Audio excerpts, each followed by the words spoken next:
It's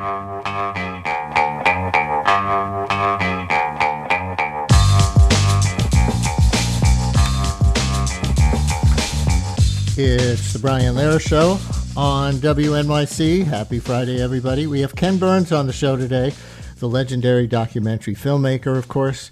Ken Burns has another ambitious project ready to roll out. It's called The American Revolution, and it's pegged to the fact that we are now in the 250th anniversary year of the founding of the United States, right? Well, this is a 6-part, 12-hour documentary on the war, basically, the American Revolution and all the cultural and political and, for many people, personal things around the war. So Ken Burns coming up on the American Revolution. And then at the end of the show for this Halloween, we're going to have a call-in for your political costumes or pop culture costumes that reference something current, right? On the political ones, I was talking to somebody off the air this morning who said she's going mostly by putting on a red beret.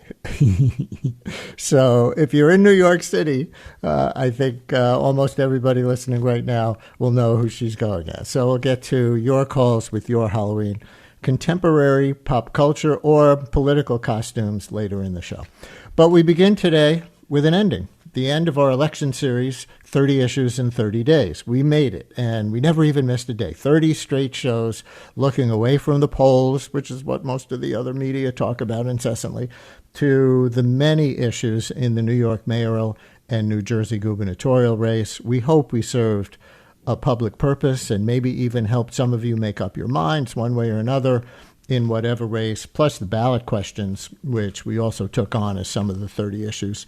So we end on issue 30, getting things done as an issue in the mayoral race, with a particular emphasis on getting either candidate's plans through the state legislature, which would have the power to pass or kill some of the signature Mamdani proposals like free universal childcare and free MTA buses, and the proposal that would enable them raising taxes on the wealthiest New York individuals and corporations. And, of course, the same would apply to anything Andrew Cuomo wants to do that would require state approval. So working with Albany is basically issue 30.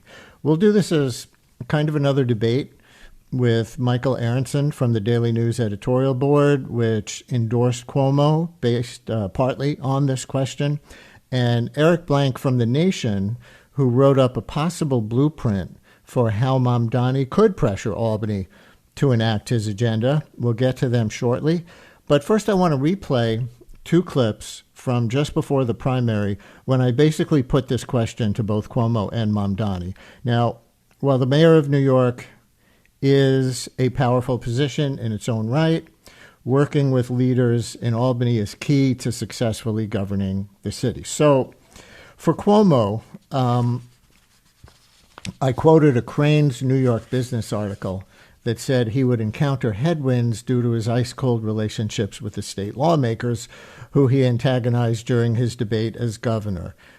Crain's wrote, lawmakers long accused Cuomo and his aides of engaging in bullying to get their way, a contributing factor in Cuomo's 2021 resignation under threat of impeachment, unquote, from Crain's New York Business. So I asked, can you convince people that Mr. Mamdani, who is currently in the legislature, wouldn't be more effective for the city up there because of your relationships? This is a 2-minute exchange. Yeah, I think 2 points. I don't think people are really interested in the interpersonal relationships of who went to dinner with whom the most with the legislators. Professional relationships, no? Yes. I got 11 budgets passed on time with the New York State legislature. I got more done than any governor in modern history with the New York State legislature. They haven't passed an on-time budget since. All those progressive laws that were firsts, I got them done with the legislature. Do you have to push the legislative body to get things done? Sure you do. And you're not going to find the chief executive who was successful, who the legislature doesn't say he could be a pain in the neck to deal with. But that's how we got things done.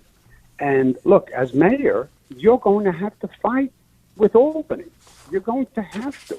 I know this very well. I watched it since I've been 20 years old. The mayor of New York is going to have to say to Albany, we need more. You can't tell us reduce classroom size and then not give us the money. We need funding for the MTA, et cetera. So there is a tension between the mayor of New York and the governor of New York. They have to keep it positive. But there is a constructive tension. I'm an advocate for New York City. Mr. Mamdani has been a legislator for 2 sessions. He only passed 3 bills. That is probably one of the lowest levels in the entire legislature. So in terms of his relationship with the legislature, he did nothing with them. His politics were too radical for them. It's not that he was part of the mainstream with them. It's not that he was effective as a legislator. He didn't even try to be effective as a legislator because, as he said in the New York Times, he thinks the job of being a mayor is being a messenger. You know, he's about public relations. And these jobs are operating CEO jobs. So that was my exchange before the primary with Andrew Cuomo and getting proposals through Albany. For Zohran Mamdani, on that same day, after I had quoted a critical, skeptical couple of lines from Crane's New York Business to Cuomo, I quoted State Senator Liz Krueger, Democrat from Manhattan, to Mamdani, who cast his ambitious agenda as well-intentioned non-starters, largely. She said, quote, Albany is not going to approve all these tax hikes that he claims we're going to give them, unquote. And I noted that Governor Hochul, at least at that time, was quoted saying, I'm not raising taxes at a time where affordability is the big issue. And she has since endorsed Mamdani as the Democratic nominee, but she certainly has not committed to raising taxes. So I asked, why not think your campaign agenda is just going to let your supporters down because it's not based in political reality? Here's Mamdani's response. Like the Cuomo clip, this runs about 2 minutes. You know, Brian, many people would have said the same thing about the chances of this campaign when we began. And here we are, just one day away from toppling a political dynasty. And I'm confident of our ability to win these new taxes on the most profitable corporations in New York State and the top 1% of New Yorkers who make $1 million or more a year, because I've seen in the legislature year after year an appetite within the Assembly and the Senate to do exactly that, to raise those corporate taxes, to raise income taxes on the top 1%. And ultimately, I've even gone up against a governor in the past who hasn't wanted to do this. A governor by the name of Andrew Cuomo, who in 2021 didn't want to tax billionaires and corporations, partially because they're his donors, even to fund the very public schools that he had starved for many, many years. And we overcame his objection. We raised $4 billion in new taxes, and we were able to finally start funding those public schools. And just one additional thing I forgot to answer in your first question, I'm proud to say that I'll be ranking, and have already ranked when I cast my ballot, Brad Lander as my number 2. And Mr. Cuomo, in his response on the Crane's article, said you've only passed 3 bills in your 4 years in the legislature, and that's very low compared to your colleagues. So how does that recommend you as somebody who can get agenda items through Albany? I'm proud of my experience as a state legislator. I'm proud of having won the most significant increase in operating funds for the MTA in modern Albany history, more than $100 million for better subway service, better bus service, and the first of its kind fare-free bus pilot, where we saw the exact ingredients of why we need to make every bus in the city free. And I'm also proud of the fact that in my first year in office, I followed through on a commitment that I made to stand up for the thousands of working-class taxi drivers that this city had left behind. And that is a commitment I made because I'd seen firsthand through the fathers of my own friends growing up in this city how our city government had promised a ticket to the middle class through medallions that were being sold at levels that taxi drivers could never pay back. And ultimately, I organized alongside the New York Taxi Workers Alliance and Senator Schumer for many months, eventually going on a 15-day hunger strike while ensuring that we had the policy push needed to win $450 million in debt relief and finally give back to the very people we pulled out the rug under from. So now, folks, we've heard Mamdani and Cuomo on this show. That was the day before primary day in June, both of them, arguing that they would be better to work the governor and work the state legislature to get their agendas passed.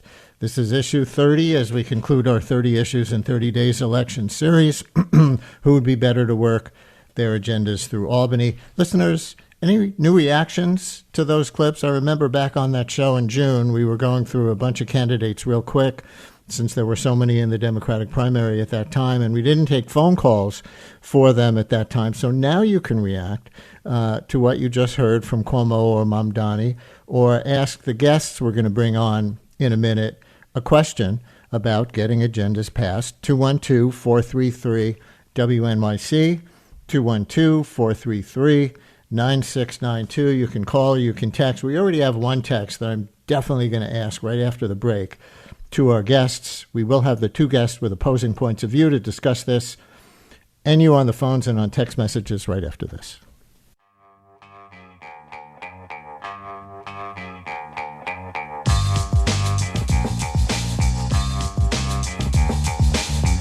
Brian Lehrer on WNYC. So now I welcome our guests for this Getting Things Through Albany debate. Michael Aronson, Daily News editorial page editor. The Daily News editorial board has endorsed Andrew Cuomo in this race. And Eric Blank, assistant professor of labor studies at Rutgers, author of several books, including We Are the Union, How Worker-to-Worker Organizing is Revitalizing Labor and Winning Big. He also writes the newsletter, laborpolitics.com. And on point for this, he has an article in The Nation on this topic called Zohran Mamdani is Winning the Battle. Here's how he can win the war. And the war, as Eric Blank frames it, is getting things through Albany. So Eric and Michael, thanks very much for engaging. Welcome back, both of you, to WNYC. Thanks so much for having us. And Michael, I'm going to start with you, and I'm actually going to start with a text message that came in from somebody listening to those two clips. Because if the premise is how to get your things through Albany, listener wants to know, what are Cuomo's plans? That's what the text says. What are Cuomo's plans? All I've seen is him rejecting Mamdani proposals, unquote. And I think that's, fair, at least for a lot of public perception. A lot of people can say free buses, free universal child care, tax the rich, freeze the rent, which is not an Albany thing. Whether or not they like them, those signature proposals seem to be framing the debate. Can you name Andrew Cuomo's signature proposals that he would try to get through Albany? Well, he says he wants to hire 5,000 more police officers.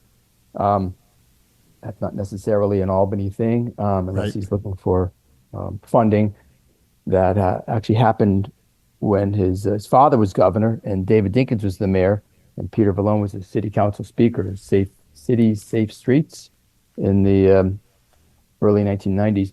Good historical reference there. I'll say early 90s when crime was really high in New York and they wanted that surge of hiring and they got money through the state to do it. So, yes, that was then. Right. But but how about now? In terms of his Albany plans, I mean, one thing that is facing whoever the mayor is a law we opposed setting class size levels. And we said, this is terrible. And the mayor opposed it and the Hochul stalled it for a while, but eventually they passed it. Now it's in place and it's going to cost a lot of money. The teachers union supports it, obviously. And Cuomo makes the point correctly that Albany made us do this, but they didn't supply the money. So he will likely go back to Albany and say, undo this law or supply the money. Right. But that, again, that's something to undo. So, I mean, I think maybe in fairness, you're having trouble with this question. No, excuse me. Go ahead. Or supply the money. To get them to supply the money for the reducing class sizes. For their things. Albany, I think in the final debate, the one that you were moderators, Cuomo talked about this, that he knows how to deal with the situation in Albany. Obviously, he wouldn't be governor. He'd be mayor. The mayor is a supplicant as opposed to a dominant factor. But the mayor, whoever it is, Lindsay or Koch or de Blasio or Giuliani or Dinkins or Eric Adams, is always seeking things from the state legislature. I don't know, going back 100 years, which mayor has been the most successful or least successful. It would be an interesting dynamic because there's never been a governor who has done 10 or 11 budgets to be the one, as they say, with the tin cup asking. He knows these players, but he doesn't have those levers of power. Neither would Mamdani. And the current mayor, Eric Adams, he was a state senator for a number of years. Did that help him in Albany? Did that hurt him? So, what do you think? Did it help him or hurt him in Albany? Because I think he made a lot of not great friends when he was there, and that didn't help him in the end. So that, again, could be an argument against Cuomo, as in the Crane's quote that I read to him. If people are like, Andrew Cuomo, him again, and might even have some payback in mind, why wouldn't Mamdani, who might have better relationships up there, but actually I don't know, we'll ask Eric Blank about that, as well as you, but why wouldn't that work against Cuomo? Like you're saying, it may have worked against Eric Adams, his past relationships in Albany. Well, the leaders of the state legislature both called for him to resign. And Stewart Cousins and Hastie are still going to be the leaders of the state legislature on January 1st. Should Cuomo be mayor or should Mamdani be mayor? Mamdani, by the way. Yeah. Well, I'm not alone. His allies like Tish James and Kathy Hochul messed up the names. And before I got on this call, I was practicing, and of course, it didn't do me any good.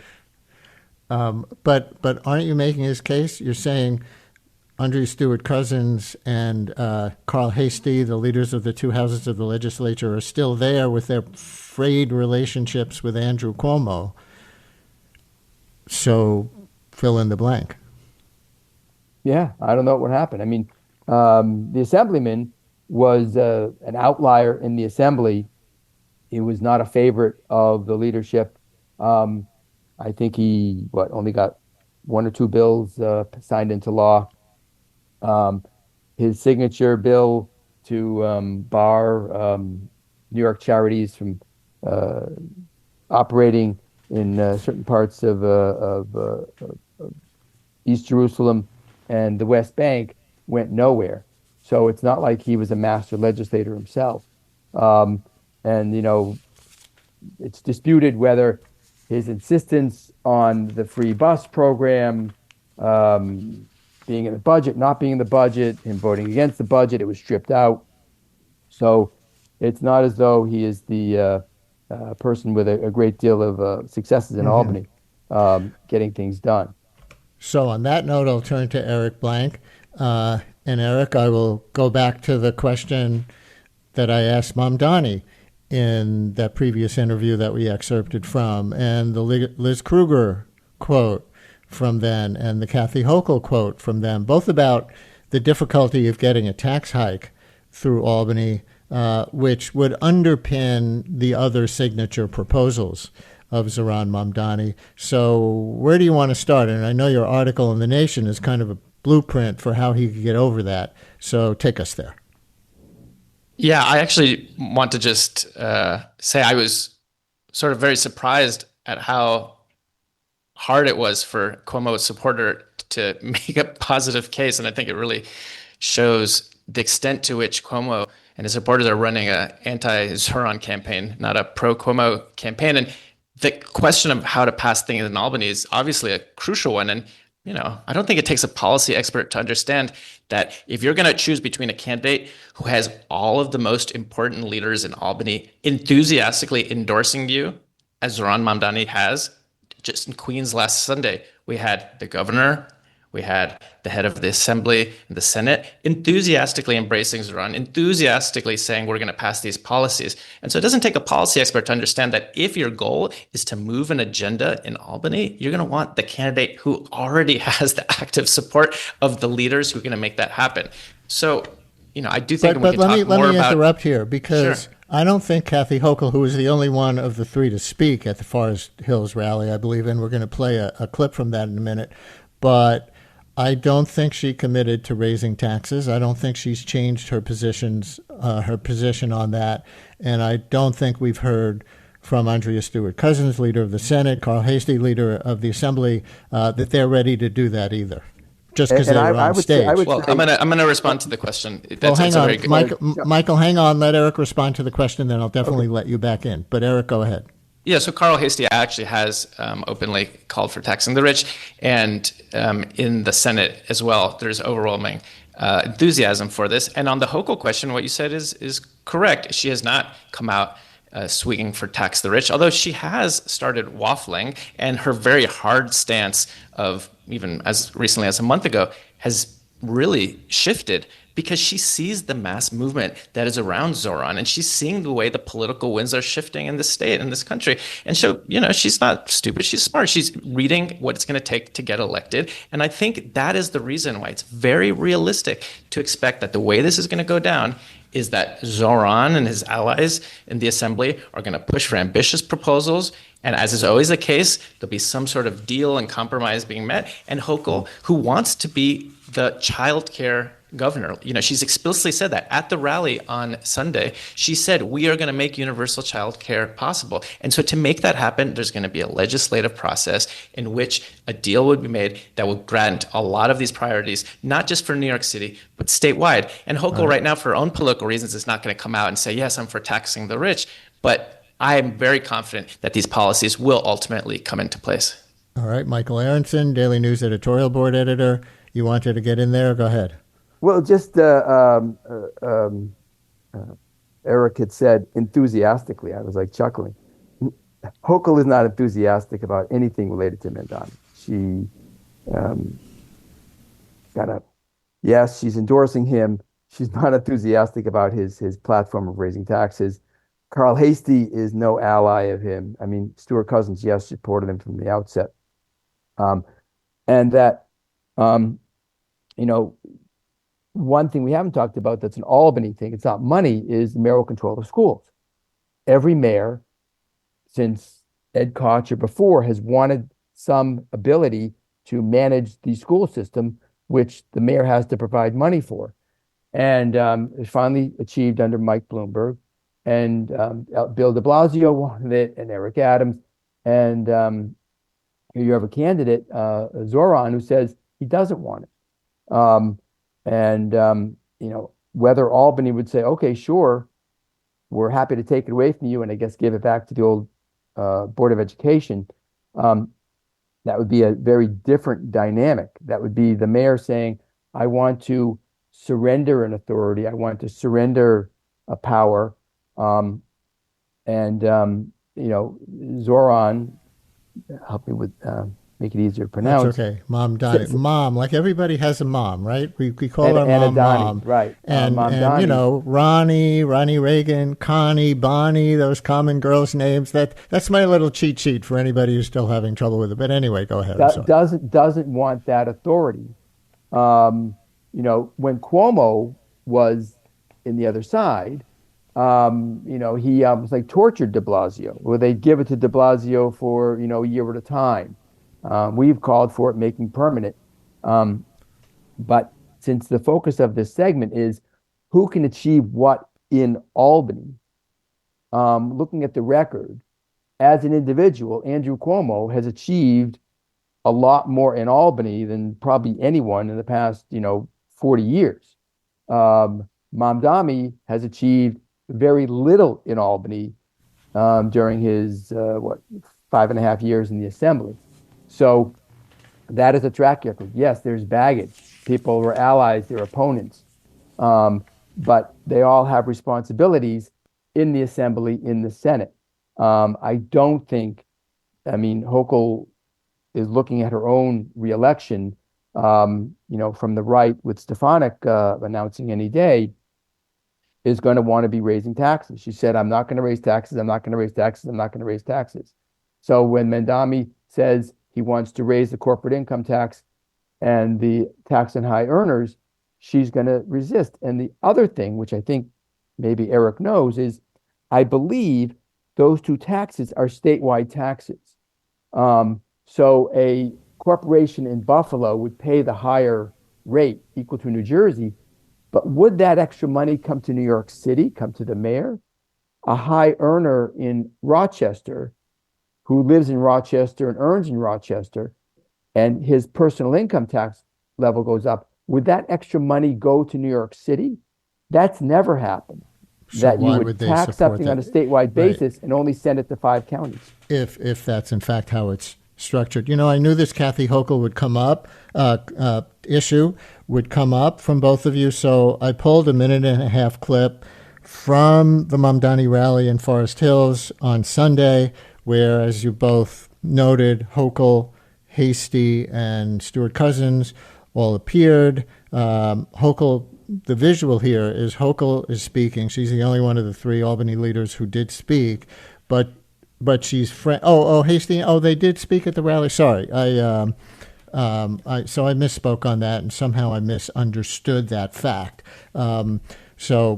Okay, I stand corrected on that. Always willing to be corrected when I miss a fact. But nevertheless, the shot when Hochul was speaking, that people saw if they were watching it in a video feed of any kind or after the fact, was the 3 legislative leaders together, Hochul in the center speaking, flanked by Stuart Cousins and Hasty. So here's a 1.5 minutes of Hochul speaking, and to what you were both just debating, the crowd, obviously Mamdani supporters, having a very clear message for her at the same time. And I see in him someone who sees a New York that is affordable, because we want to live here. We want families to grow here. We want them to prosper. So we need more housing. But you know what? Here's something I can tell you about personally. New York's first mom governor, we need more child care. And it has to be universal. Child care for everyone who wants it. So here's what we're going to do.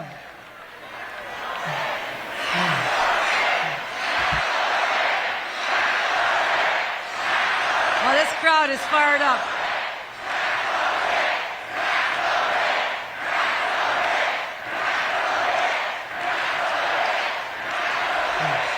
All right. I can hear you.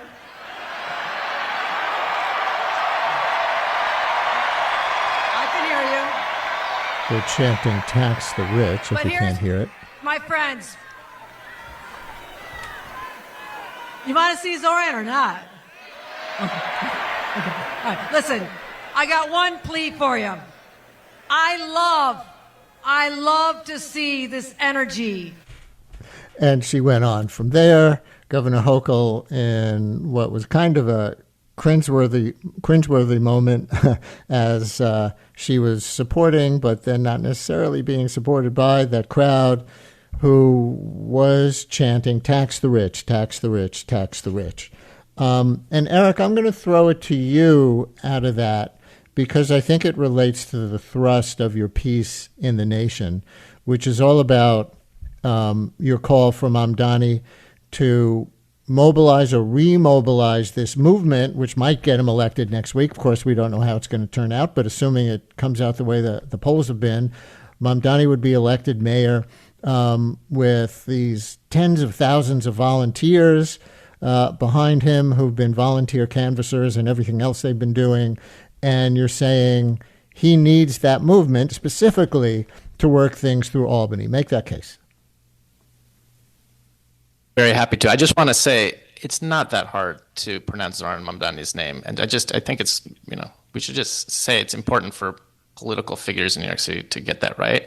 And I just want to correct one thing that was said before, is that contrary to what Michael suggested, the proposal of Zoran, in addition to the statewide corporate tax, which would just move it to what New Jersey has, the proposal that he's proposing is to have a 2% income tax increase for New York City that would help fund these programs. You need Albany's okay for that, but the money would be going towards making sure that the programs in New York City are funded. And just for what it's worth, Massachusetts just passed a very similar... Are you saying only for people earning $1 million or more per year who live in New York City, not statewide? That's the proposal? That's my understanding. Someone can correct me if I'm wrong about that. Yes, that's my understanding. And Massachusetts just passed a very similar income tax on millionaires, raised $2 billion. This is not pie in the sky things. This rhetoric and scaremongering is not based in reality. This is just sort of basic good governance. And on the question that you asked, which is a really good one about, the relationship with mass movements and Hochul, again, I would just say, look at all this movement has already done. Zoran, because he's articulating a vision for how we're going to make our city affordable, make our state affordable, has built one of the most beautiful movements I've ever experienced in my life. You can't go 5 minutes walking down New York City or on the subway if you're wearing a Zoran pin without getting, a thumbs up or a high five. And so this enthusiasm has already shifted the political terrain. We're already seeing that the major leaders of the Democratic Party in New York State are endorsing. And frankly, for Hochul, that's about as enthusiastic as you get. People could listen to that. She doesn't get too much more enthusiastic than that. And the reality is that this movement is going to continue, not just up to November 4th, but after, because there are going to be fights. Look, Zoran can't do it on his own. He's not saying he can do it on his own. You're up against some of the most powerful, richest, people in the country and on the planet. And yeah, to win against those types of powerful elites, you need ordinary people looking at politics not as a spectator sport, but as it's something that they have to jump into themselves. And so, what does that look like? To Michael's it looks like point keeping up the pressure. I was go just ahead. say, go it ahead. looks like Finish keeping that up thought. Go ahead. Sure, it just looks like keeping up the pressure on Hochul so that she doesn't feel like she can just sort of moderate to the center, that she has to pass these policies in order for her to get elected because she's looking and worried about a primary threat. And it looks like keeping up pressure, including in the city and state, on these other issues that you're going to need a movement around to stop Trump from snatching away our neighbors, to make sure that the rent freeze happens against, Adams' machinations. There's a lot of reasons that we're going to need people organized, and it's not just pressuring Albany. Right. And you're right to mention a primary from the left, which her current lieutenant governor, Delgado, has already announced. But to Michael's point earlier, if it's Hochul versus Elise Stefanik or any other conservative Republican in the general election next year, and they can run, as Republicans have in many races to often successful effect around the country, she raised your taxes. In this case, she just raised your taxes. Of course, it would only be on people taking in more than $1 million a year, but nevertheless, it's not a good look. One could argue, for somebody trying to run against a conservative Republican next year, and so she would be very reluctant to do that, the argument goes. Can you push back on that? I don't think that's true. I think that the way she's going to win is the way Democrats across the country are going to have to win to provide a real alternative to MAGA and the Republicans, and not just a Republican light. You need to pass things that make people's lives better. They need to know about them, and you need to run on having successfully made people's lives better. The idea that we're just going to moderate to the center is a mythical idea at this moment, because the reality is so many working class people across this state, across this country, are fed up because they can't get by. They're struggling. And unless you can speak to that anger and show that you're willing to deliver, then the reality is then the Republicans are going to win on the train that's theirs. Zoran is showing that there's another terrain possible of politics, a politics of hope, not fear, a politics that says, yeah, government can make your life better. It's not just going to get worse and worse and worse. And and so if Hochul is smart, and I think she is, she sees where that's going, and she's going to cut a deal to make sure that these policies help New Yorkers across the state and in New York City. Michael, Eric's had the floor for a while. Do you want to come back on any of that? I just don't see it happening. Things shift back and forth. The New York State, Trump did better in New York State each of the 3 times he ran. We never supported him. He's not winning the state, but his absolute numbers and his margins keep climbing. Hochul, had a close race last time around against Lee Zeldin, and that should Donnie win, Stefanik is going to be running against him, basically. And even some Democrats including the state party chair, are wary of him and are not supporting him, and that the mayor of New York City wants to raise taxes across the whole state. We still should figure out this corporate tax thing. What's going to happen to a corporation in Albany or Buffalo? Will their extra taxes go to New York City? Or maybe it's only corporations headquartered in New York City. I'm not sure of the details. And we looked at his platform, by the way, when with the uncertainty from a minute ago on taxing the wealthiest individuals, and reading from his platform, it says Mamdani, quote, will tax the wealthiest 1% of New Yorkers, those earning above $1 million annually, a flat 2% tax. And then it says, right now, city income tax rates are essentially the same whether you make $50,000 or $50 million. So that makes it seem like he's talking about the city income tax, which the city does have on top of the state income tax. Right. And then the other part of it is the corporate tax. Right. Since the point of this segment is who would be more successful in Albany, Carl Hastie has about 5 or 6 members of the Socialist DSA caucus. How successful are they? Now, would he be more amenable to some of their requests and some of the future mayor's requests because he doesn't want his more moderate members being challenged in primaries, perhaps? But the ability to get things done in Albany, which is what we were discussing, I think it's not going to be a Scott Stringer. It's not going to be a Brad Lander. It's not going to be a Whitney Tilson or an Adrian Adams or a Zoran Mamdani. It's going to be an Andrew Mamdani. Cuomo.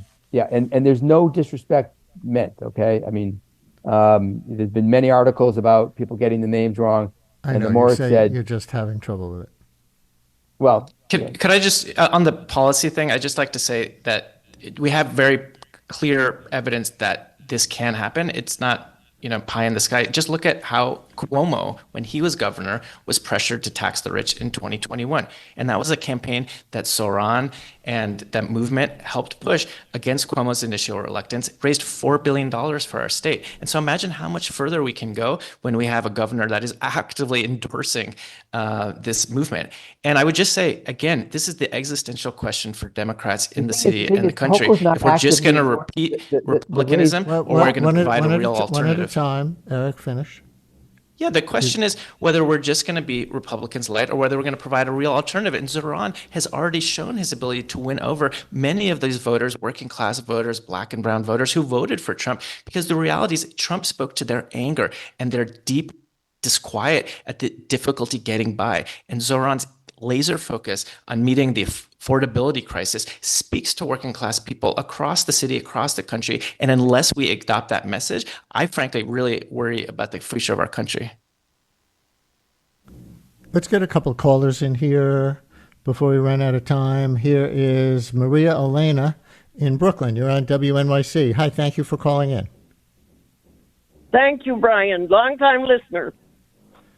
Glad you're on. Regarding this whole issue of voting, I'm not crazy about Cuomo. I don't particularly like him, but I will have to vote for him because I believe that Mamdani is too young, hasn't a good track record, and he will bring down the wrath of Trump on us. It's like what my grandmother used to call putting your head in the lion's mouth. Maria Elena, thank you very much. And I think we're going to get a contrasting thought from Judy in Manhattan. Judy, you're on WNYC. Hello. Oh, good morning, Brian. Thanks for taking the call. I just want to remind voters what Andrew Cuomo did when he was governor and made this unholy alliance with what was known as the IDC, the Independent Democratic Caucus. And between the caucus and the governor, they managed to prevent any kind of decent progressive legislation getting through the state legislature for a long time until the voters finally threw those people out of office. And so the screener didn't even know about that. She's so young, bless her little heart. But I'll never forget that, and I'll never forgive him for it. It was awful. Why and I wouldn't vote would for Andrew Cuomo. one could argue that it shows that Cuomo was adept as governor at building coalitions, even in that case across party lines, to enact whatever it was that he wanted to enact, even if it was things you didn't like. And so therefore he knows how to be effective up there. Judy, what would you say in response to that? Well, that's true. But the fact is, what they ended up doing was preventing things that were wanted by the majority certainly of the House. And then we get to the Senate and everything got stopped. And there was a lot of education issues. I was at that time a lobbyist with the teachers union. And we would go in there and it was like banging your head against the wall. You could get nothing done. And I just don't think it was an okay way to behave. That's all, politically. Thank you very much for your call. Eric, I want to get you to react to one more thing that Michael wrote in his Daily News editorial, where the editorial board endorsed Cuomo, having to do with what these policies are. I asked him before, and honestly he struggled with it, to say what Cuomo's agenda in Albany would be. We know some of the marquee signature Mamdani proposals that everybody's talking about, but Michael's editorial calls them narrow.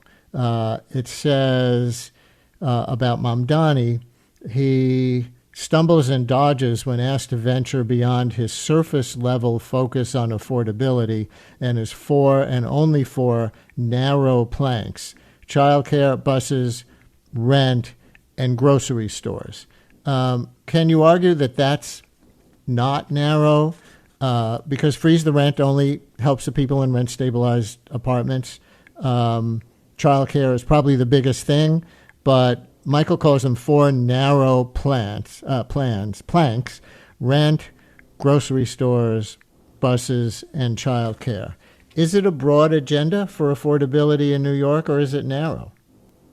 Yeah, it's a great question. And I just want to also very briefly respond to the question of the caller about experience. Zoran is not going to be governing alone. He's brought in an all-star team, people like Patrick Gaspar, aide to Obama. Look, so he's not going to be doing this solo. And I hear the experience question, but he's got a very competent team being assembled. And I would not worry about that at all. And on the Trump question, I don't want a candidate, I don't want a mayor who's in the pocket of Trump. Why? If we want to push back against what Trump's going to do against our city, no matter who gets elected, I think we need somebody in there who's not being actively pushed on the city by that very Trump. Trump wants Cuomo. And so that should send alarm bells, I think, to anybody who wants to resist what Trump is doing. And on the question of narrowness, I just really don't understand this argument. Who isn't affected by high rents? Who is not affected by the extreme cost of childcare? I'm a parent. We just had to pay over $30,000 per year for our child last year.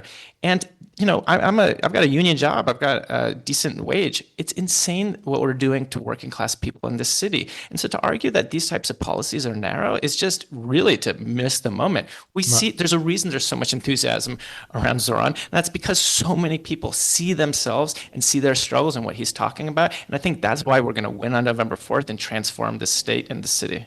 Michael, you want to make your case for the narrowness of Mamdani's planks? Well, it goes back to the debate. You were sitting there. Everyone says the number one problem in New York City is the lack of housing. There are 4 ballot questions dealing with increasing housing. We say absolutely vote for them, vote yes, as do many people. Zoran won't take a position.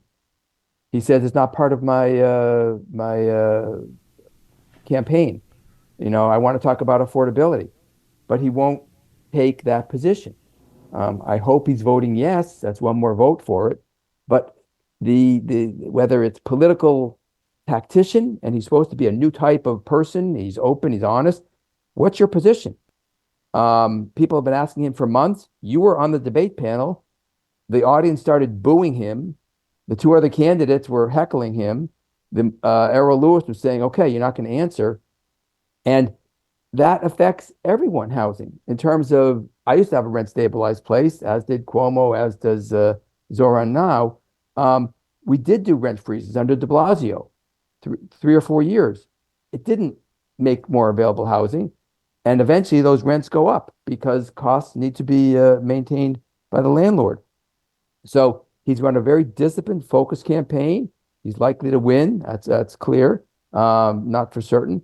But when he's mayor, he's going to have to address all these things. And he can't just say, well, I want to talk about rent stabilized apartments and I want to talk about childcare and I want to talk about buses. It's like, you got to talk about schools, which he doesn't want to control. You got to talk about housing, which he doesn't want to take a position on the ballot measure. You got to talk about there's a water main break. All these things which aren't on his 4 planks. The word narrow is, yeah, they're broad enough, but there's a lot of things. How about mental health? How about education? How about police matters? How about jobs in the economy? He's run a very disciplined campaign. That's why he's ahead. He's an enticing, exciting candidate, but he's going to have to be mayor, and he's going to have to get things done in Albany as well as the city. And back to the segment purposes, he has a very minimal track record in Albany. As to whether Hochul will go along with him, we'll see on January 1st, should he be elected mayor. Yes, and we're just about out of time, but I will note that Michael got the first word in this exchange, in this segment. And so, Eric, you're going to get the last word. Go ahead. Sure. I'd just like to say that it's just not true that Zoran does not have policies on all of these questions. People can just look at the website, go to zoranfornyc.com. And so on all of the slew of questions you mentioned, there is a position and a plan. And on housing, that's just, Michael, that's just not true that he's only talking about freezing the rent. He has a plan. You can look how it will be financed. It's very feasible to triple the amount of affordable housing constructed in the city. And that's going to impact not just people who are currently rent stabilized, but very large numbers of New Yorkers. And just more basically, this is a question for whether this city is going to remain affordable for working class people, for everyday New Yorkers. And Zoran has captured people's imagination because he's offering a vision of hope.